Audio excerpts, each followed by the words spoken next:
tangannya dari Banyumas. Masya Allah, terima kasih banyak. Dan juga jamaah Islam itu dan di rumah yang dirahmati Allah. Masih di tema kita yang luar biasa pagi hari ini. Bingung mau mulai usaha? Tiru ini dari Rasulullah. Masya Allah, mudah-mudahan berkah buat semua. Amin. Amin. Sebelum kita lanjut mendengarkan tausiah kembali dari guru-guru kita lihat lagi sebuah video tayangan tentang pertama kali laku saat live jualan. Ini Masya Allah senangnya minta ampun pasti. Ini dia tayangannya nih. Tunggu Pak, ya Allah, inilah dia yang namanya orang kalau mau usaha Ustadz Syam, insya Allah Allah kasih jalan, Allah kasih rezekinya. Dimanapun caranya, bagaimanapun caranya, yang penting tadi, yang udah dibahas sama guru kita, jujur. Iya. Jangan sampai jualan fiktif di online. Ini tapi, ada juga yang menipu-penipu begitu, na'udzubillah. Makanya sedih juga lihat itu tadi konten tuh karena ada komen begini, mengatakan bahwasanya baru sadar ternyata setelah dapat kerja, baru sadar kenapa saya dulu tantrum kepada bapakku untuk minta dibelikan sesuatu. Ternyata sesulit itu cari duit. Masya Allah. Jadi ya bapakku Allah. bukan tidak mau beliin hari itu, tapi kayaknya memang dulu tuh tidak punya duit. Subhanallah. Nah ini sekarang kita lanjut lagi nih, kembali lagi ke tema ya. Sekarang itu zaman sekarang bisnis banyak yang menggunakan online kayak tadi kita lihat. Ada juga trik-trik bisnisnya orang ini mungkin karena dia punya teman artis atau gimana dia kolaborasi nih endorse. ya. Enggak kolaborasi. Oh kolaborasi. Kolaborasi dia undang Ustadz Syam nih untuk jualan gitu. Nah Ustadz Syam nanti dibantu kolaborasi nih. Namanya nanti Ustadz Syam dibagi juga berapa persen gitu. Nah ini boleh nggak sih? Kenapa sih orang harus melakukan seperti itu? Zaman dulu Rasulullah nggak perlu gitu, kan nggak ada sosial media. Tapi dikenal tuh sampai ke seluruh dunia, seluruh negeri pada saat itu. Mohon izin penjelasan, silakan Ustadz Syam. Tepuk tangan buat Ustadz Syam. Sampai guru kami Ustadz Ahmad Ridwan, Ustadz Maulana, Mas Fadli, para alim ulama yang belakang Allah Subhanahu Wa Taala. Al-Quran surah Al-Mulk ayat 15. أعوذ بالله من الشيطان الرجيم الله هو الذي جعل لكم الأرض ذلولا فامشوا في مناكبها الله فامشوا في مناكبها وكلوا من رزقه وإليه النشور.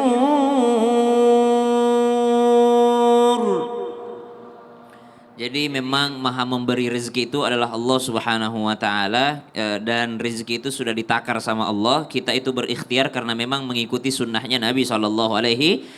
Tapi jangan pernah kita bersandar pada ikhtiar kita. Sandarnya hati ini kepada Allah Subhanahu Wa Taala. Jangan karena saya pakai host ini buat live jualan pasti laku. Belum tentu. Belum tentu, tetap rezeki itu dari Allah Subhanahu Wa Taala. Seperti yang tadi, kenapa beliau itu dalam videonya menangis terharu itu? Karena beliau mungkin tidak memiliki followers yang banyak, tapi tiba-tiba ada yang beli jualannya. Kita tidak pernah tahu. Sekarang banyak teman-teman di sosial media juga itu subhanallah, dia pasang beberapa jualan-jualan yang kurang terkenal, beliau sebarkan.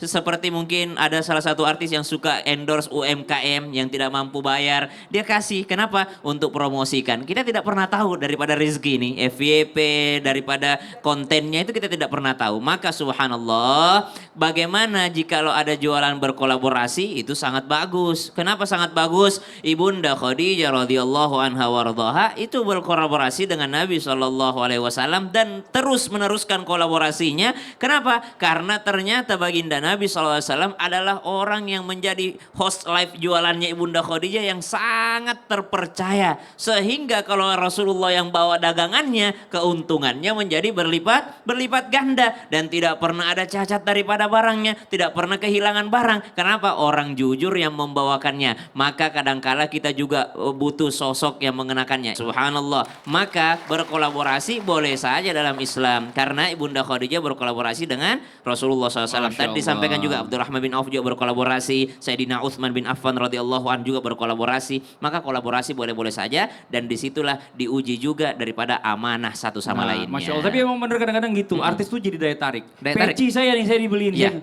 saya nggak tahu. Orang nanya di sosial media, Mas pecinya beli di mana itu buat suami saya. Betul. Saya nggak bisa jawab, soalnya beliin manajer saya, Maul. Bajunya juga ini, kita bisa jawab. Iya. Makasih banyak Ustaz Syam. Tepuk tangan buat Ustaz Syam, Masya Allah. Jamaah. kita lanjut lagi nih buat Bapak, Ibu, jamaah yang di rumah juga ya, yang namanya usaha itu harus ada sesuatu inovasi. Apalagi sekarang kalau rumah makan tuh ada yang terkenal sekarang itu kebanyakan orang yang Instagramable. Jadi udah orang datang tuh buat foto-foto. Foto-foto tapi dia makan, minum kopi dan lain-lain. Nah, zaman dulu Nabi ini atau Nabi Rasulullah SAW kira-kira kayak gimana ya? Ada nggak sih orang yang berjualan dengan inovasi-inovasi mungkin membedakan dari pedagang yang lain walaupun jualannya sama barangnya? Coba kita tanya sama guru kita yang berikutnya. Ada Ustadz Taher, tepuk tangan buat Ustadz Taher. Silakan Ustadz Ahmad Ridwan. Terima kasih Bang Fadli, Ustadz Maulana, Ustadz Syamidin. Jadi kalau ditanya tentang inovasi tadi dan kreativitas, satu di antara yang tadi disebutkan adalah bagaimana kolaborasi. Nah, cuma harus kita tahu bahwa sesungguhnya kalau bicara tentang bisnis, ada yang membedakan antara bisnis dengan entrepreneur. Sehingga pebisnis dengan entrepreneur itu beda. Entrepreneurship dengan bisnis beda. Apa itu contohnya? Kalau orang jualan semangka, itu namanya bisnis. Semangka 1 buah di kilo gitu ya.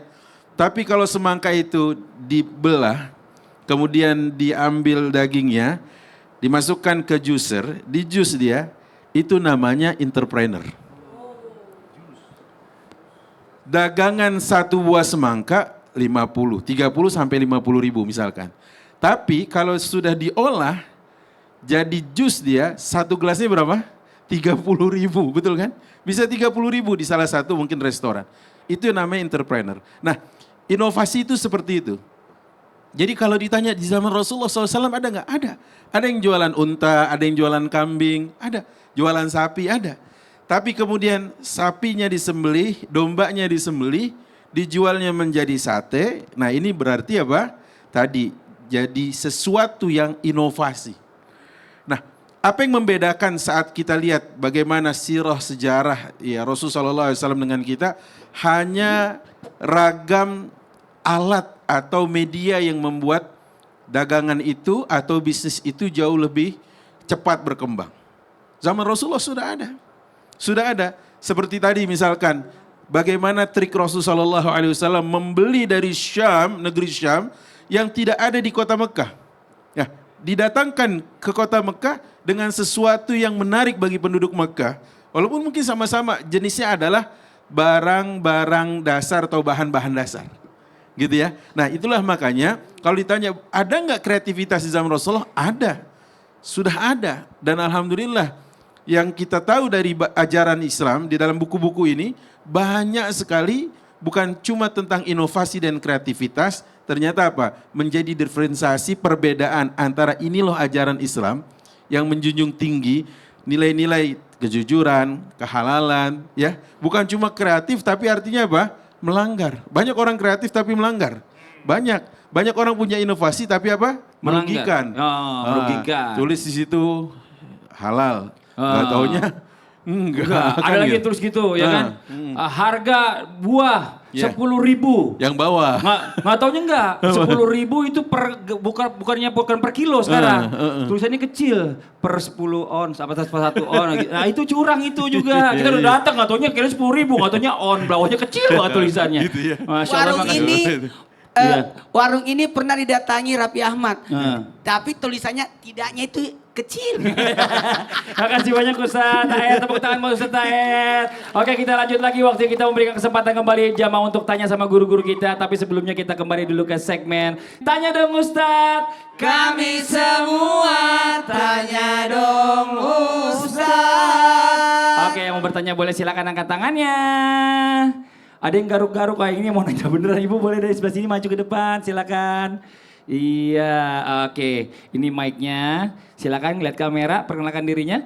Bismillahirrahmanirrahim. Assalamualaikum warahmatullahi wabarakatuh. Waalaikumsalam warahmatullahi wabarakatuh. Nama saya Siro dari Jamaah IPHA Kabupaten Banyumas, Kecamatan Subang. Oke, tepuk tangan dong Bu, Ibu Siroh ya. Siro. Siro Nabawiyah atau Siro apa Siro. ini? Oh Siro, pakai H. Siro itu hero. Iya, silakan Ibu, mau nanya apa Ibu? Aku mau bertanya, aku mau jualan tapi teman tetangganya udah jualan duluan. Oke. Jualannya sama, Sama. gimana? Oh ya Allah. Waalaikumsalam warahmatullahi wabarakatuh. Wah itu doang, singkat pertanyaan. Ustaz Syam sini dulu, Ustaz Syam maju dulu, Ustaz Syam. Singkat, padat, Singkat, waalaikumsalam. padat. Iya waalaikumsalam. Kita Saya mau mau jawab jualan, apa? saya mau jualan. Heeh. Cuma tetangga saya udah jualan itu. Ya. Nah itu gimana, boleh nggak? Jualannya mau sama. Ibu, misalnya ibu kerjanya apa, Bu? Aku ibu rumah tangga. Misal ibu jualan pecel. Ya. Tiba-tiba aku di samping ibu mau jualan pecel juga. Ibu Iya. kesel nggak? Kesel. Kenapa ibu kesel?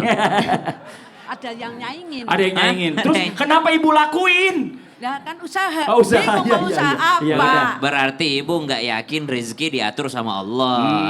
Mau sebanyak apapun saingannya, kalau memang rezekinya tidak akan pernah mampir di warungnya orang, tidak akan mampir. Tapi kan nggak semua orang paham itu. Ya. Maka kita sebagai pendatang baru itu mesti ada adab-adabnya. Kalau yang datang tetangga kita jualan yang sama, tapi orang ini orang baik, orang berakhlak mulia, tidak pernah nyakitin orang mulutnya, tidak pernah ambil hak orang tangannya, tidak pernah menzalimi orang, pasti kita sebagai pedagang yang sudah lama rela-rela saja. Bahkan kita minta berkolaborasi. Bahkan kalau kita tidak ada stok, kita akan bilang kepada pembeli, ada di toko sebelah. Kenapa? Yang penjual sebelah akhlaknya mulia.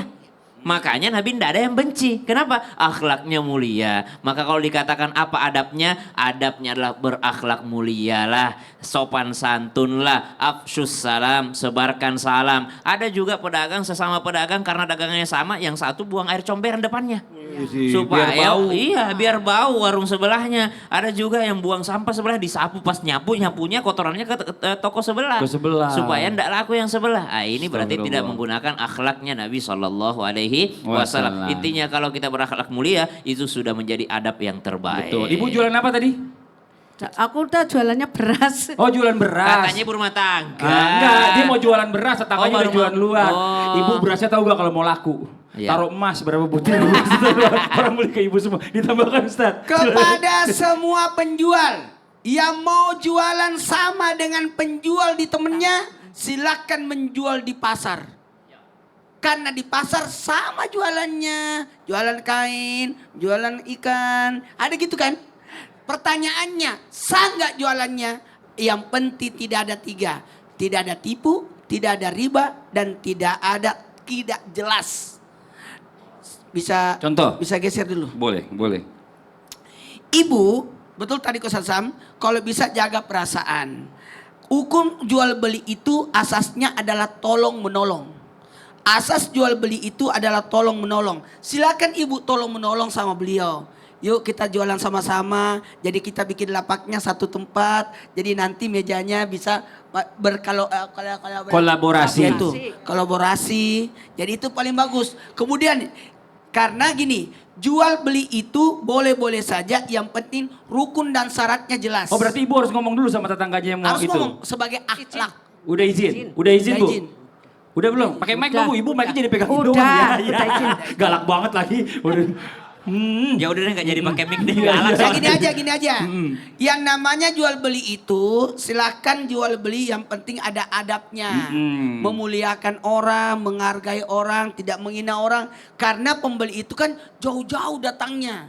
Dia jauh-jauh datangnya sampai ke tempat kita, terus kita lecehkan dia. Ada apa sih? Mau beli apa? Ngomong dong. Gitu. Boleh. Pertanyaannya, gimana dengan penjual di sebelah saya? Yang penting muliakan dia, hargai. Jangan maaf ya, black Apa? Blackberry. Black campaign. black campaign. Oh. Black campaign. Jangan beli di sana, jelek di sana. Ini lebih bagus. Tapi kalau Bisa- bersaing sama secara kualitas boleh nggak kira-kira? Boleh, kualitas Berasnya boleh. ibu berasnya lebih bersih gitu Beli atau bersih, bagaimana? udah ditapis, Ah. udah dirapiin, terus dipisah-pisahin, terus pelayanannya lebih bagus, itu boleh. Tapi jangan menjelekkan teman yang lain. Oke, makasih banyak Ustaz Terima Ari. kasih, Pak Termasuk Ustadz. akhlak juga loh kalau ada pedagang tuh. Kadangkala dia tokonya di sini, toko tetangganya di sini, parkirnya pelanggannya dia di tokonya orang. Jangan, Nah, jangan. itu dia tuh. Bu, satu lagi pesan dari kita Bu. Kalau besok udah jualan beras, jangan galak-galak, ntar pelanggannya kabur. Galak nih, Ibu ini nih. Makasih banyak Nah gini Ibu. aja, Masya ada Allah. solusi sebenarnya. Apa lagi? Ibu, Bu, kalau tetangganya jual beras, ibu jual pembungkus beras. Ibu sini aja dulu. Ibu sini dulu, jangan kemana-mana dulu ya. Karena kita mau lewat dulu nih, ada yang mau lewat. Buat jamaah yang di rumah jangan kemana-mana. Kita segera kembali lagi tetap di Islam itu Indah. Jamaah, oh jamaah. Alhamdulillah. Alhamdulillah.